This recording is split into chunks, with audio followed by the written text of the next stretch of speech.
Hello, my friends. This is Len Mooney, author of Adventures in Single Parenting and creator of the website singleparenting.us, and welcome to this video.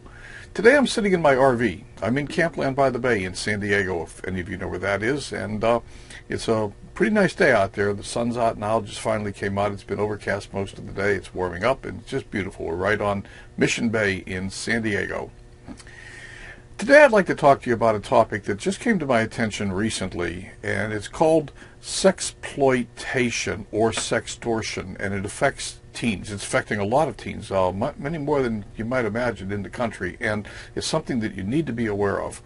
In a prior video or blog post, I talked about sexting, and the second edition of my book, Adventures in Single Parenting, is about to be published, and it has a chapter on sexting in it. Plus, my short Sex and Teenagers book, which is available on Kindle, has a chapter on sexting. So there are several sources that you can go to from me to learn more about sexting if you don't know what it is. And sexting is the act of sending nude or explicit or compromising photos via using smartphones. Well, there's a whole new arena to this thing called sexting. In some cases, it comes from a boyfriend who convinces the girl to send him a nude or compromised picture of herself, and then exploits her by telling her if she doesn't send more pictures or perhaps engage in other activities with him, that he will publish those pictures on Facebook, Pinterest, wherever. And of course, she doesn't want to, pardon the pun, expose herself, so sometimes complies with requests, and the request may also come from his friends to send more pictures.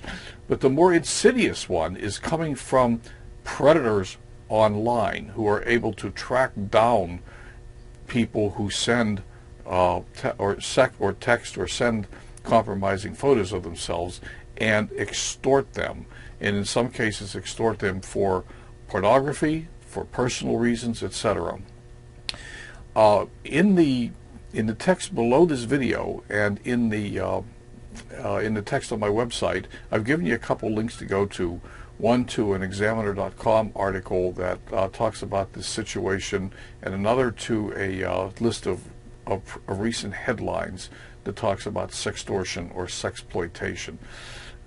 It's a serious thing, and we really need to be aware of it as parents, and make sure our kids don't get into the middle of it. And of course, if our kids do inadvertently get into it, they're in many cases embarrassed or ashamed or afraid to come tell us. So it gets worse and worse and worse for the kid, especially if it's a professional online who's tracking them down. Now, I'm a firm believer that every teenager who has a smartphone should also have a contract in place with their parents about what they are and are not allowed to do with that smartphone. And this is something that really needs to be discussed. And so I've also included a link to an example smartphone contract that you can have in place with your teenager, and I highly recommend it. Well, just be aware that this exists. You are the parent. Monitor your teenager's cell phone use. Take a look at their picture files. Take a look at their sent messages and their inbox, and be sure there isn't something going on here that you want to be involved in. And remind your teenagers that anything they do with their smartphone and put that message or a photo out to the world, that's there forever. It's not going to go away easily.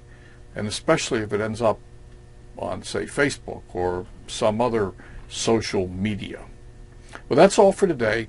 If you like this video or consider it to be worthwhile, and I hope you do, share it with a friend. Go visit my website. The link is given to you. And I've also given you links below to my other video on sexting, as well as to my books. I hope you find this information useful, and as usual, my wish for you is that your children grow up to be happy, healthy, and are productive members of society. We'll talk again. This is Len. Bye for now.